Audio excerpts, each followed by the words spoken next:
Join the family at the Sycamore, a Brandywine senior living community, scenically situated in historic Shrewsbury and conveniently located off Broad Street, directly across from the Monmouth County Library and Trader Joe's. The residents enjoy living life to the fullest, especially at happy hour in the pub. Join them for men's club in the library or visit with family at their amazing fire pit in the cooler months. The decision to move into a community is a big one, and the team at Brandywine is here to help every step of the way.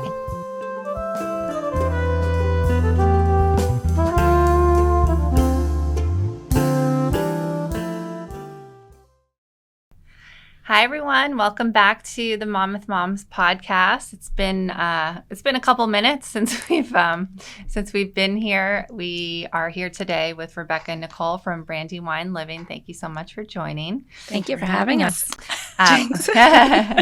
We tried to meet last week, and I was pulling out of my driveway and was fun fact in my first car accident ever, which is crazy. Not advised, but in all honesty, it was probably the best car accident to be because it was just a little fender bender. My neighbor backed into me, and I was a little rattled. So I called Rebecca. I'm like, I don't think I can come.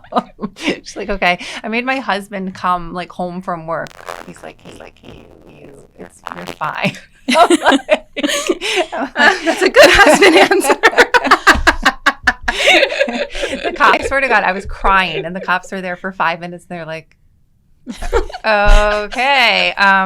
So I was like, what do I do? And the neighbor's probably like, my neighbor's insane.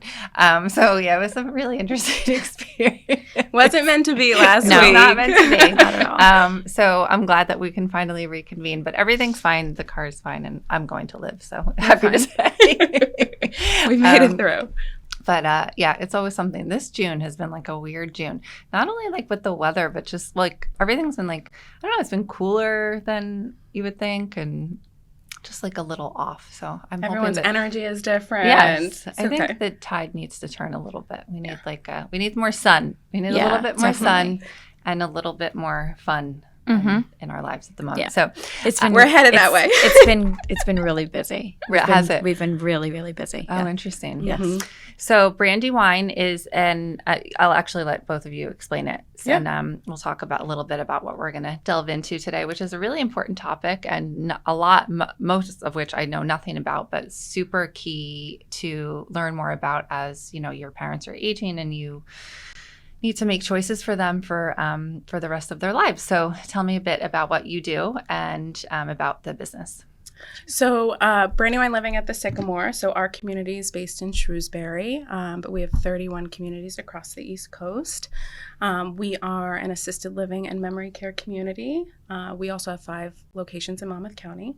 So Nicole and I, we are Director of Community Relations. So we do outreach in the community, but we also see families through the move-in process for their loved one.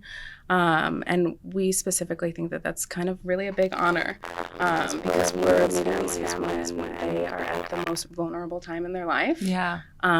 So to handhold families and the new resident through is just, it's absolutely incredible. So we're really just so lucky to do what we do. And we're happy to be here because we think that it's kind of a topic that people are almost kind of afraid to broach. Yes. But it's super important because it's kind of like the last phase of that person's life and someone that you love very much. So you have to get it right. So we're really thankful to kind of just open that topic and just be a resource. Yeah. Did I get it right? 1,000%. Well said. Yes. So Rebecca and I connected through, I guess, a possible partnership through Monmouth Moms. And back when we were having the Spring Festival, we met and you graciously came to help volunteer that day. Thank you so much. I'll do anything. It was a great day. It was fun. And we were discussing, different ways to get the word out. And, I had never really, like you said, it's an uncomfortable topic and not one that maybe if the thought does enter your head, you're like, I don't need to deal with that. My parents are healthy. They're well. They help me babysit. It's not something within the realm of like what you think about. And I personally wouldn't want to think about it. My mom is is an amazing mother. And I talk to her almost every single day. She's been a huge part of our lives. And I don't even want to think about, that next phase of her life and my father as well. and they're a big part of our lives, right? And like thinking of them as becoming, less able to do things is scary, right? So, but you also need to figure out like what the best role in, for their next phases. So what does that look like? Does that look like they just start declining in terms of their health? Are a lot of parents like living with their on their own? Are they living with maybe like one of their children and that is starting to not work out? Like what is is it all of the above? I think there's many different situations. A lot of times we will see crisis moments, which are they're scary. We're the sandwich generation. We're parents to our children. We're children to our parents, and then all of a sudden we're left holding, the responsibility of taking care of everyone. Mm-hmm. So when that does happen, there's been maybe, an incident with injury, or like you said, they start to decline, or there's maybe a diagnosis that exists. And that us as that sandwich generation, we start to see the change. And they come to us and they're like a deer in headlights, right. And they just do not know where to start. Right. So like Rebecca said, we just want to be that resource to our families, to try to guide them through what that process looks like, give them the education that they need, whether their loved one is in a hospital setting or, maybe they are at home or now they moved their parents in with them. So there's so many different situations that we do see, but I don't think that whatever the situation is, it doesn't take away from how they feel at that moment. Right. And I think that's the biggest part of it. No matter what it is, we have to be empathetic and compassionate to what they're going through, because it doesn't matter that we've done it 100 times. Right. It's so specific. Unique to them. It is. Right. Mm-hmm. Interesting. So is it usually the parent that has kind of come to terms with wanting to, or is it mostly the children? Yeah. It's the children. It usually starts with the children. In my time at Brandywine, I would say maybe 10 residents have said, I'm ready, I'm signing myself in, I'm so excited, and I'm going to do this myself to take the burden off my children. Okay. So it's usually the children kind of starting the conversation. And we tell our families, we say, we get it. We completely understand that your mom or dad isn't doing cartwheels and running into our community and so excited to meet us. This is something that they've never really thought of or prepared for.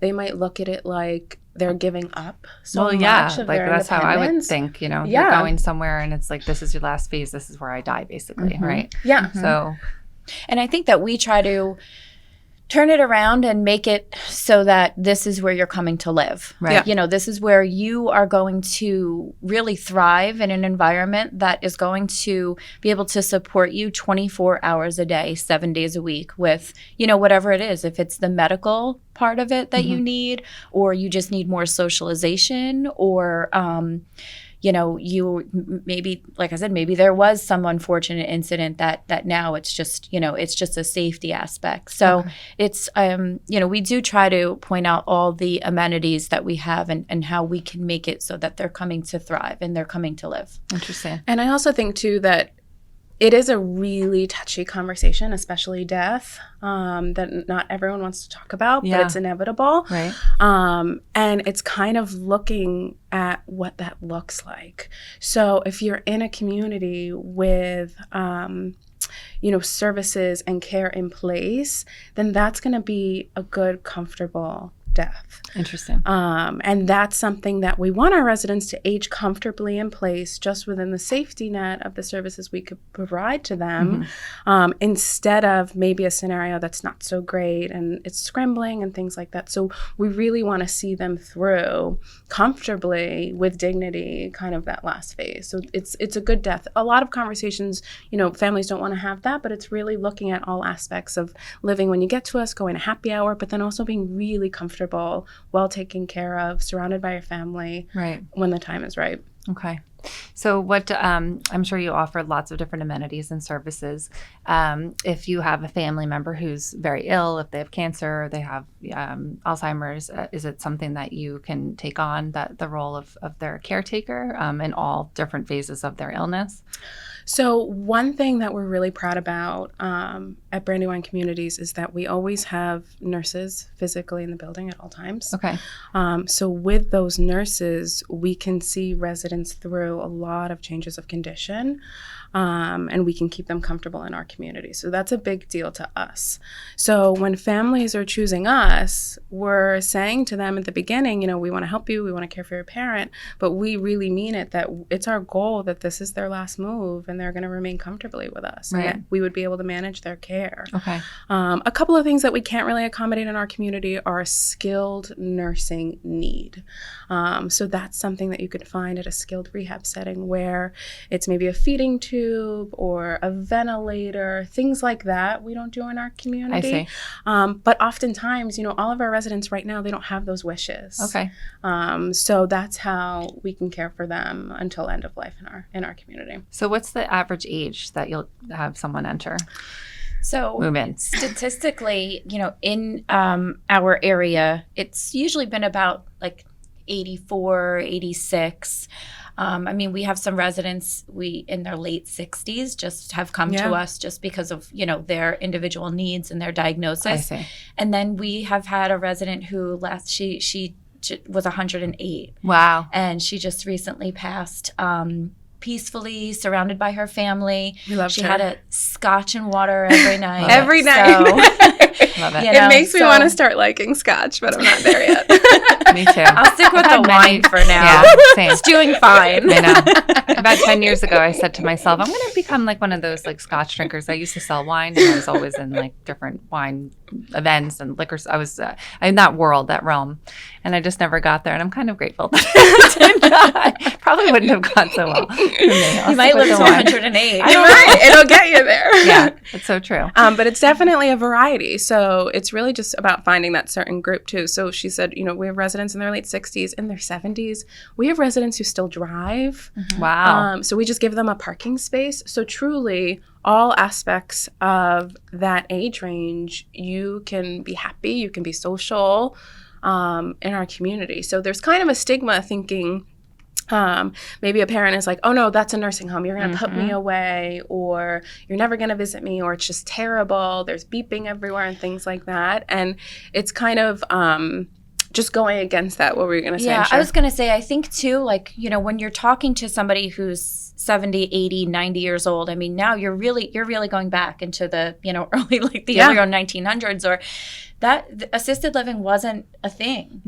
Assisted living is a fairly new concept. It was really started to come to life in the 80s, 1980s. Oh, interesting.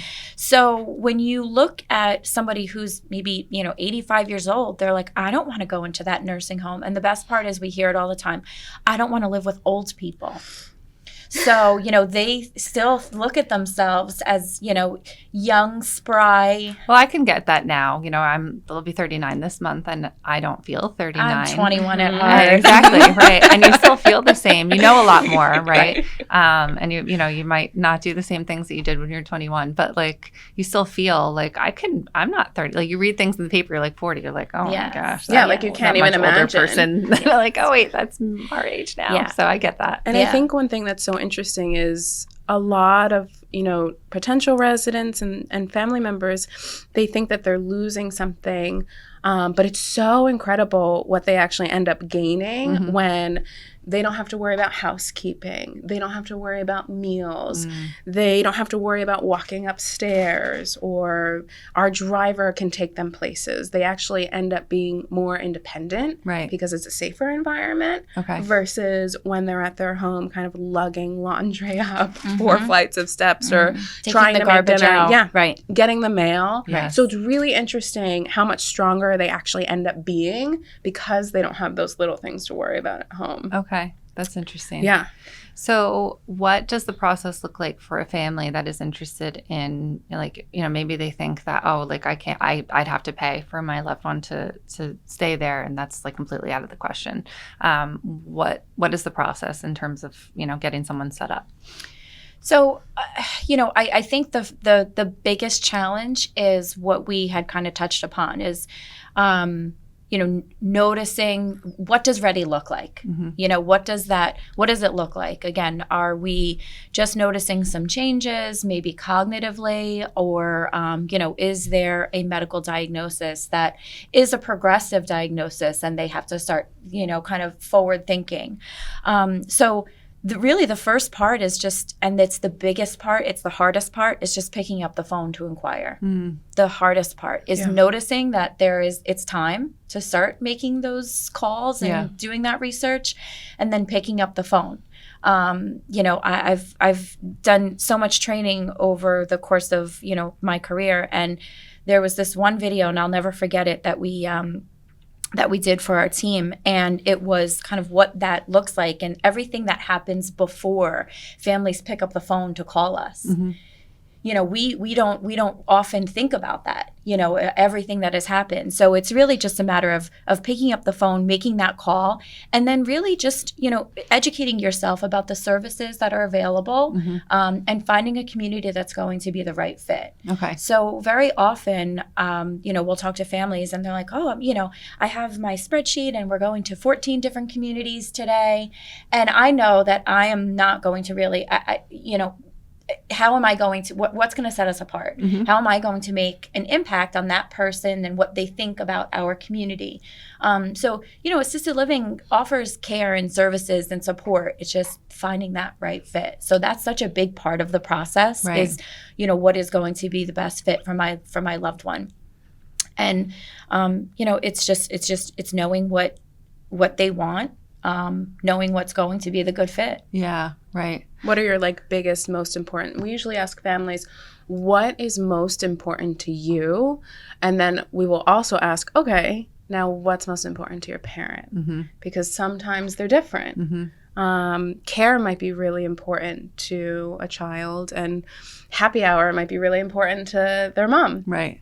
So that's how we kind of connect with them at first call, and then we kind of look to meld those two together, because ultimately we want everyone to have the peace of mind, and we want everyone to be happy, because the parent has to sleep at night and so does the child. Yeah. And I think one thing that Nicole said, you had said that, the hardest thing is to kind of pick up the phone to call, and it is, I think, because there's so much anxiety behind it, of not only the unknown or what's going to happen to my parent, but there's also an anxiety of who's going to pick up on the other line, who I'm going to be talking to. Is it someone that really cares about the healthcare industry and my parent and doing the right thing, or is it someone that's going to give me a hard sell?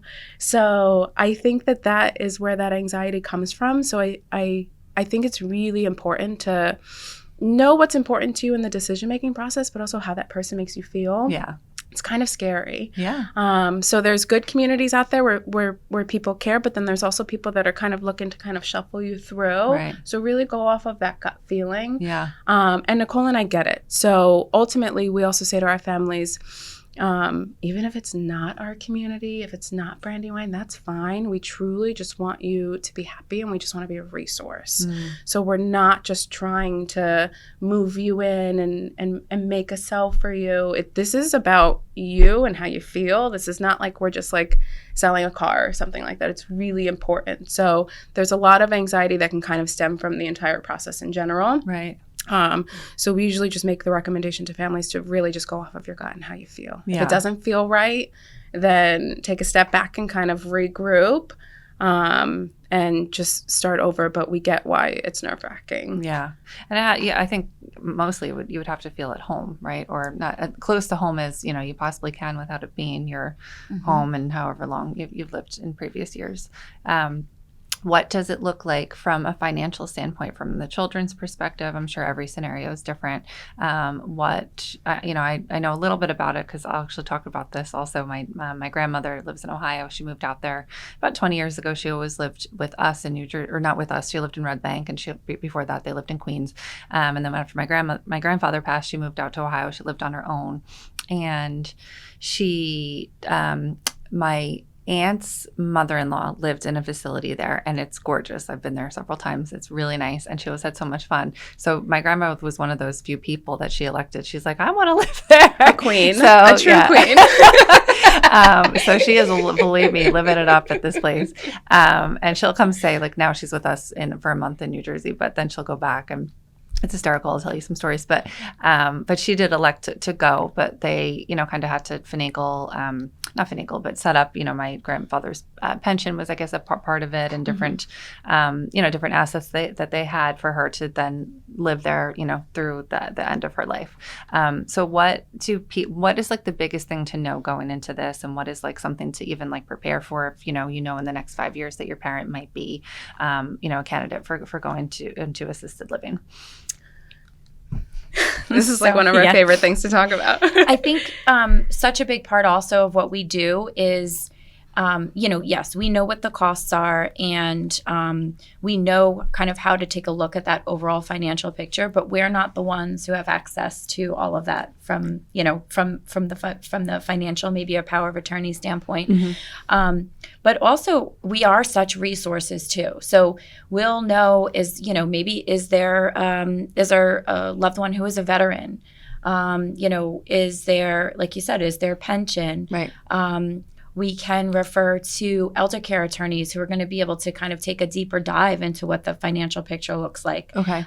Is there a home to sell? What does that monthly income look like? Are there other assets that maybe aren't liquid at the time? Mm-hmm. Stocks, bonds, other investment accounts. So some of our families will come to us truly educated and prepared. Okay. They've done their due diligence. They have already met with an elder care attorney. And then some other families have come to us and they're like, I don't even know where to start. Do you need an attorney in all cases? You don't need an attorney. I mean, I think that, every financial situation is different. We're going to listen to what their, financial picture looks like. Mm-hmm. And we're going to make recommendations based upon what they're telling us. Okay. So, it's the most important thing to remember is that there's a 2-year private pay spend down requirement in New Jersey, which is about the average. Mm-hmm. So all assisted livings in New Jersey, for the most part, are going to require that you pay privately for 2 years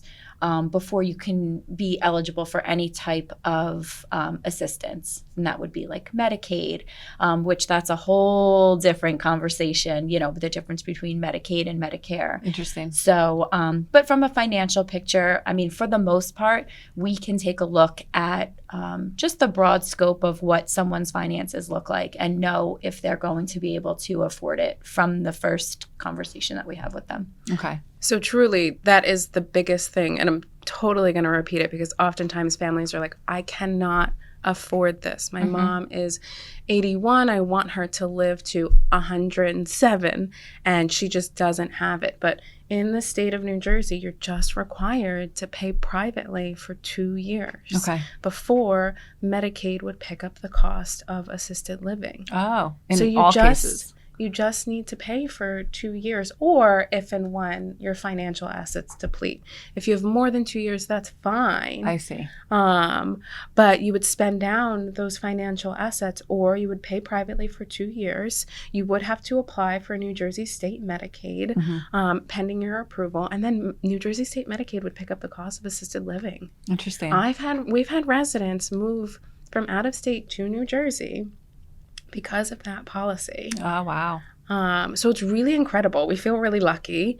And then another thing that's really amazing about Brandywine is that, so every assisted living community in New Jersey is required to reserve 10% of their assisted living apartments for Medicaid eligible residents. Okay.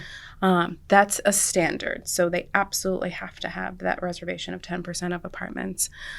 Brandywine is proud to guarantee our families that when they're on Medicaid, when they are approved for Medicaid, that we would supersede that 10%. So when you spend down your assets, it doesn't matter if we're at 8% or 14% of Medicaid in our building, you're staying in our community. Oh. So we would never move a resident solely based off of their financial eligibility, and that's a big deal. Wow, yeah. So other communities can reserve the right to say to families, we've met our 10%. We don't have a Medicaid apartment available for you at this time. You would have to move to another community or a nursing home. Oh. Brandywine doesn't do that. Okay. So we say to our families in the beginning, we're so proud that you've chosen us, and we wouldn't be at Brandywine if at the end we say, we don't have anything available for you. You have to move out now right. because of your finances.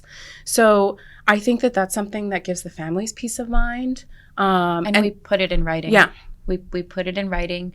It's in the contract. We sign off on it, where a lot of communities won't do that.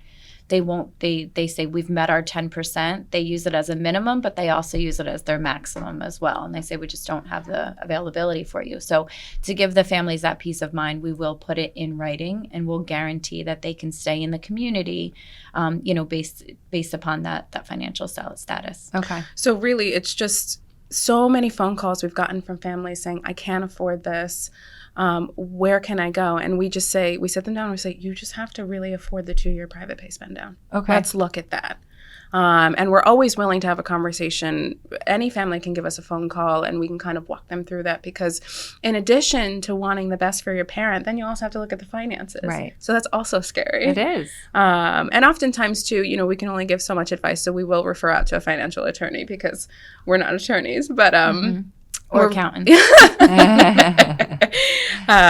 But it kind of takes a huge, load off, thinking like, okay, well then what does 2 years look like? Right. I'm here trying to plan for 20, but if I just have to have them afford 2 or 4 years, then maybe this is an option. Right. Right. And that's something that we really wish and want families to know, is that it's not as heavy as it seems. Interesting. Yeah. So it sounds much more attainable than most people probably perceive it to be. Which And is we get great. it. This is a conversation that people don't want to have to begin with. So then on top of that, they might think like, oh, well, I can't even afford it, so I'm just going to stay home.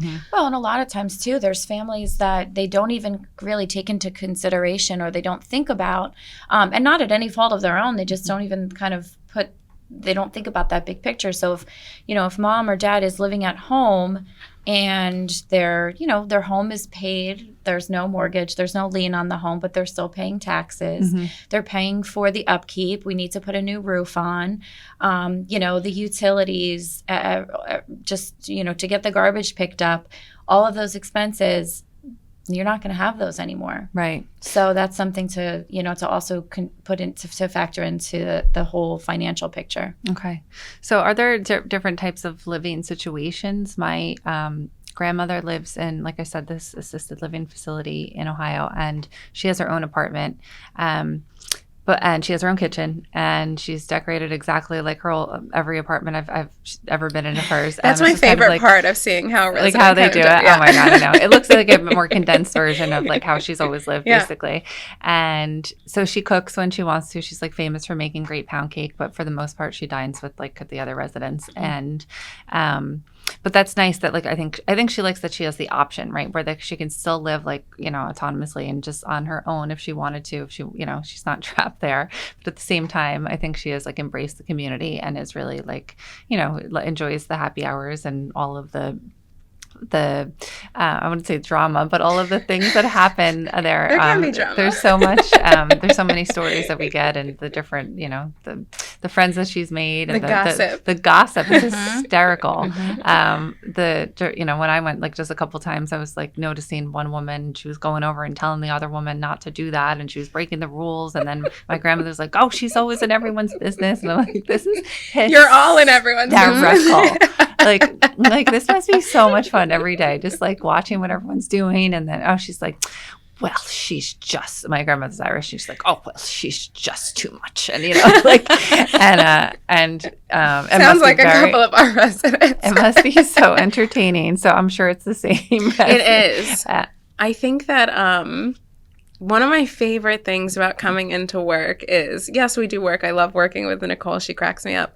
But then the residents can just come into our office and just chat about their life, about the drama going on at the community. So you said they date too? They're dating? They yeah. date. Oh my. So they date like with people that they meet there, or they'll date. Or or where do vice they meet versa, in the dining room or at happy hour. Oh my gosh. Or we have men's club because we have a really good group of gentlemen, and then the ladies get jealous, so then they try and crash men's club, or just a new resident coming into the community. I think that's They're one like of my on favorite alert. parts. Yeah. Is when a new resident comes into the community, everybody is on high alert, and they're where are they moving to, and they What apartment? What table? the buzz. And the ladies are like, is it a man? Oh my god!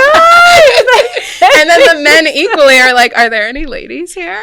And it's okay if you don't want to date, but it really is. They're still living. They're still living vibrant lives. And sometimes partners move in together too, right? Yeah, because So I knew that too. At my we grandmother's. actually have 9 couples. Wow. In our community.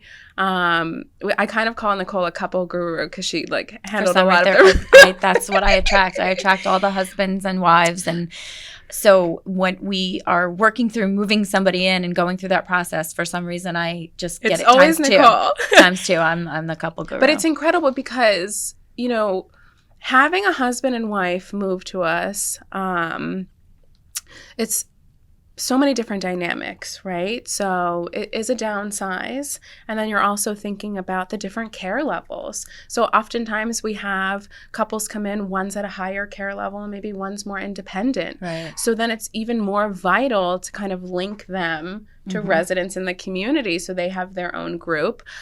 We have a couple of husband and wives that live separately in our community. So that's an option too. Sometimes when my husband doesn't fold the laundry, I'm like, I get it. Yeah.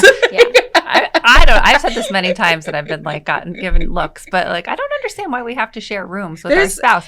Why does my daughter get her own room and I have no room? It makes sense. But also too, just, generationally, I remember my, great grandmother and my great grandfather, they slept in separate beds. Yes. So it was like Lucy and Desi. I think Lucy and Desi. Totally. Honestly. That I end up sleeping in my daughter's because my daughter has a bunk bed. So sometimes depending on the snoring level, I'm giving up way too much information. My husband's going to be like, thanks, Kate. I know. I thought my husband was like, I do fold the laundry sometimes. Yeah, right. But I don't understand the whole cohabitating. We can live together. You but could be comfortable in your own apartment and then see your hubby down the hall. They dine together. Yeah. They go to activities together. But that, it's time to shut the lights and go to bed. And they're bye. See you later. And they kiss each other goodnight. That's so interesting. Yeah. And they check in on each other throughout the day. It really is. The dynamics are just amazing to watch firsthand and be a part of. Wow. And especially to kind of see that stress relief too. So when they move in, maybe they are coming from a home where they've shared a bedroom or a whole home. Yeah. And we do also have couples that live together too. But immediately once other things are taken care of, they're like, oh, we could just enjoy each other again. Yeah. So that's really incredible to watch. I do think one of my favorite parts is just seeing the residents every single day. Mm-hmm. They really make me feel so great. Yeah. The ladies will compliment my heels, or they'll be like, your outfit looks great, or your outfit doesn't look great. Wow. Mm-hmm. Are most of them social, or are they all kind of different? Most of them are very social. I think that any given time you can come into the community and, just seeing the residents in their environment where they feel like it's their home. Mm-hmm. And I've had families say to me, they took their mom out for Mother's Day, or they were away for Thanksgiving. And the son or the daughter will come to me and say, Mom said she wanted to go home. Yeah. And they said, Mom, you don't have your home anymore. And she said, no, Brandywine.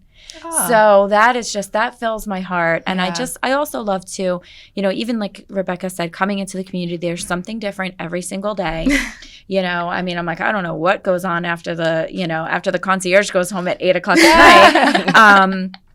But, they're interested in our lives as well. Yeah. Because I feel like we are now their extended family. Mm. So they'll come in, they'll look at pictures and, ask how things are in our lives. And they recognize when, it's just an energy in the community. So they recognize when we're happy. They recognize when we're not happy. Okay. They recognize when we're stressed. So it really is having like an extended family. Oh, wow. I think I have more photos of the residents on my phone than my own husband. And it just goes back to it just being such an honor.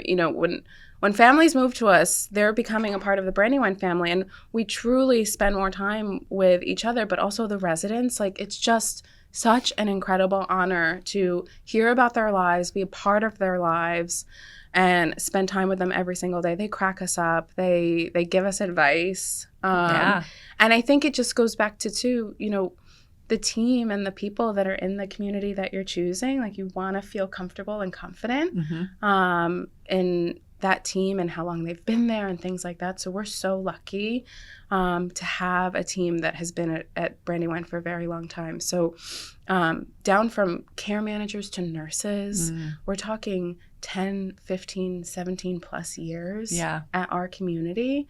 I think that says a lot for just the consistency in the residents' lives. And it probably, I don't know if there's any data on this, but I would think that it must keep them alive in some respects too, because there's something to get up for and attend and go to and socialize with, rather than, like, we were talking about this over the weekend, and I envisioned myself, my great grandmother, she had her house until she was, I don't know how old she was when she passed, but I think closer to like 95.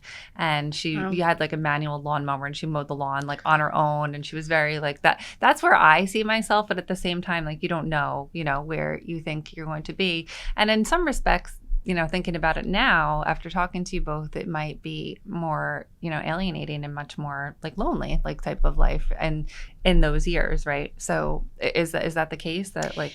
We actually, I think we kind of touched on it a little bit earlier, but we talked about seeing them through the, not just the move-in process, but also when it does come to sometimes, that end of life, right? And what that experience looks like. Families have come to us and said, after their loved one has passed, and they've come to us, and it's just so emotional. And they've said they thank us, and they say, we just want to thank you because we see how much joy was brought into our mom's life every single day. Right. And, the care that she received and the love that she was given. And she wouldn't have had that being at home in her own home. That might have been her wish ultimately. It's everybody's wish. Nobody wants to leave their home. But we know that this was the best place for her. She received the highest quality care. And, you made this experience beautiful down to her last breath. Wow. And that to me is like it is sad when it happens, because they're like our family members, like we said, but just knowing that we were part of something beautiful, and we were part of that experience. And, it wasn't, we made it wasn't sad, like it, yes, we don't like to lose our residents, but the families actually say that they wouldn't have been able to do it without us. And that's heartwarming too. Yeah, that's incredible. I'm similar to you, or prior to working at Brandywine. So I actually used to be a director of a home care office. Okay. So I was like, staying home is great. I love, having the opportunity to keep people at home. And then I saw kind of the opposite of the kind of lifestyle and the social aspect, instead of kind of sitting at home and watching your favorite TV show, or just like talking. Being more sedentary. Yeah. I get that. Right. I love being a couch potato, but then seeing the opposite at a senior community, and I just knew I had to be a part of it. Right. It really just kind of breathes like new life back into residents. And we say to families, we get it. There's no place like home, but we could be a really great second option. Right. So if you look at it that way, then they're like, okay, well then let me consider this, because we're not trying to compete with home at all. We're not.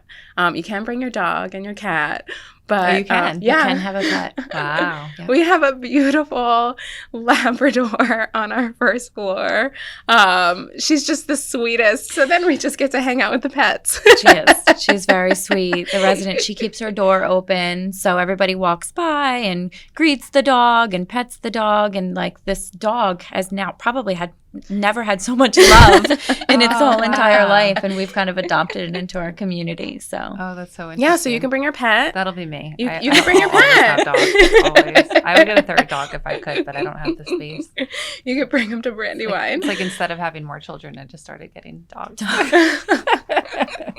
They're nicer I sometimes. know. My husband's like, that's not your baby. Because I'm like, oh, my baby. He's like, it's not a person. Stop it. Wait, I say the same thing know, I too. get yelled at all the Even time. my residents, I'm they're like- like, how's the baby? And I'm like, Jasper's doing great. He's an Australian Shepherd. Yes. And I'm like, oh, look at you. You don't talk back. Exactly. So true. Yep. You don't have to send them to college, and they sit on your lap and they just want to love you. So. Yes. And that's something that you can bring. So bring your pet, bring your dog, Right. come make new friends, go to happy hour. Yeah. And you know, when you're moving into your apartment, we want you to set it up and make it your own. Right. You know, if you want the walls painted, we'll paint the walls. You know, hang pictures, bring your favorite throw. You know, sometimes the biggest debate is the family wants to, you know, get all brand new furniture, and we're like, no, bring in the furniture from, you know, 1945 and, you know, set it up just like their home. And so it feels more comfortable. It feels welcoming. And also too, from a safety point, they can navigate the apartment better if you set it up to kind of have it mirror what their home looks like. Right. Right. So interesting. Yeah. So tell me, Brandywine has how many locations in, you said 31 across the Northeast? 31 across the East Coast. East Coast. When I first started, it was told to me that our CEO, Brenda Bacon, always wanted to be within driving distance of her communities because she's still very much involved in the day-to-day. Wow. I think it's something that also is so incredible, and we're so lucky. We're very proud to represent her and just Brandywine as a whole, but we still talk to her every single week. Wow. The CEO of Brandywine, we talk to every Tuesday. She says, you know, Nicole, Rebecca, how is the Sycamore? How are the residents? How are you doing? And I think that is just so invaluable. Yes, it truly is. Honestly. It's very significant. It's a great leadership is not common, unfortunately. So it's a really We're nice so thing lucky, yeah. If there is ever something that we come across that, you know, we're maybe not sure of, you know, we can pick up the phone and have direct access to her. It's not she wouldn't flinch if we had any questions for her, brought something to her. But I also feel like she empowers us to make the right decision based upon what's best for that person and best for the resident. So you don't feel micromanaged. Not at all. Right. No, we feel empowered to help families. That's great. Truly. I love it. And how many Monmouth County locations? 5. Five. Five. So you're in Shrewsbury, Cold Snack, right? Shrewsbury, Cold Snack, Englishtown, Wall, and Howell. Okay. And some Ocean County as well, I think you mentioned. Tom's River and 2 in Brick. Okay. And how can everyone find you? So you can Google Brandywine Living at the Sycamore. You can also just Google Brandywine Living. Okay. Our website will take you to our community. Our faces are on the website. I They look are. at that photo.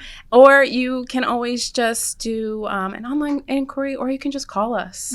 Once you call the main number and you speak to either Nicole or I, we're going to give you our cell phone. Okay. And I think that's kind of like a family's lifeline because these families are already stressed to begin with, and we'll tell them, you know, nothing in life prepares you for this. Right. But that's why we're here. So truly, you have our cell phone. Any little question is big to us. Okay. So we're kind of hand-holding through the entire process. Okay.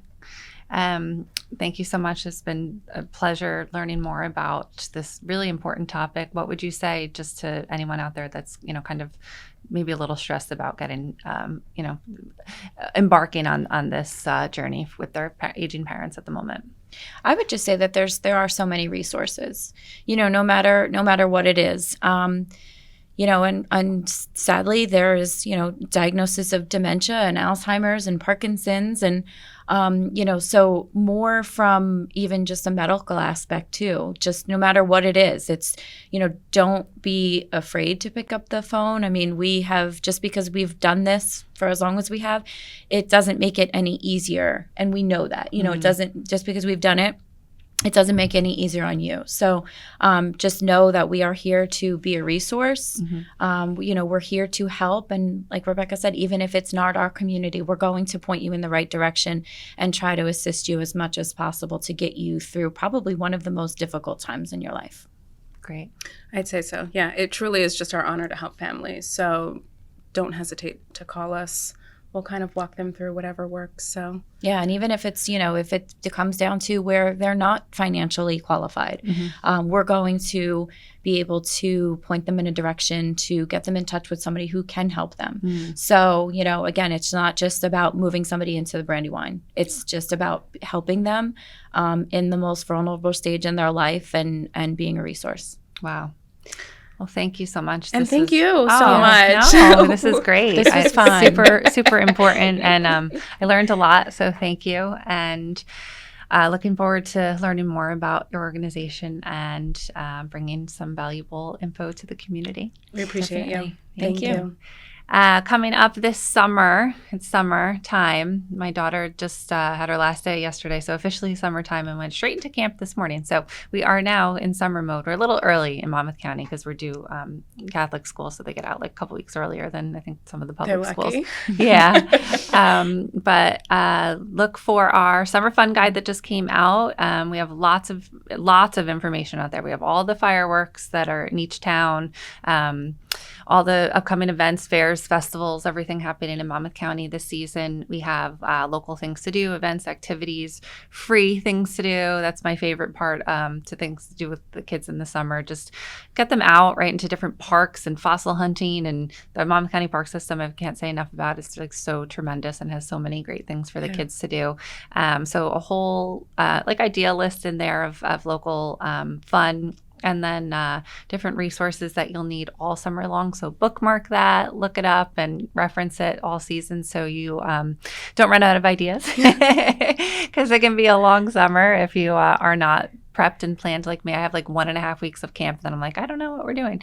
I like wing it every summer. I'm like, everyone is always like, hey, you must know like what's going on. I'm like, I have no idea. I like have literally like I put all this stuff on the site and like I'm working on different things, but like I'm like, they say the mechanic's car is like, it was broken. It's very similar circumstances. I have no clue what I'm doing this summer. Spontaneous is fun. Yeah. It's fun being spontaneous. Fake it till you make it. Yeah. So look for that. We also have our guide to beaches and pools that just came out. So if you just moved to Monmouth County or you're just looking to switch it up, all the different pools, pool clubs, beach clubs, and then all the beaches too, we update every year. So like all the different beach pass information, daily passes, if you wanted to get a seasonal pass, there are all the lists of the local beaches in Monmouth County on there. And then lastly, our outdoor dining guide, which is my favorite one that we do every year. So we update it with all the different places to go dine outside, down the shore, or just outside in general, great restaurants that are some favorites. So looking to add some to, I do a summer bucket list every year. So I try to like chip away. I just started my bucket list. Yeah. So my daughter and I try to do that, but it's all, I love, my favorite thing to do is go out to restaurants. So I'm excited to try some new ones. So check that out. That's, has some new ones on there and some old goodies that are a great pastime for summer in Monmouth County. And that is about it. So thanks for joining, everyone. See you next time. Thank you.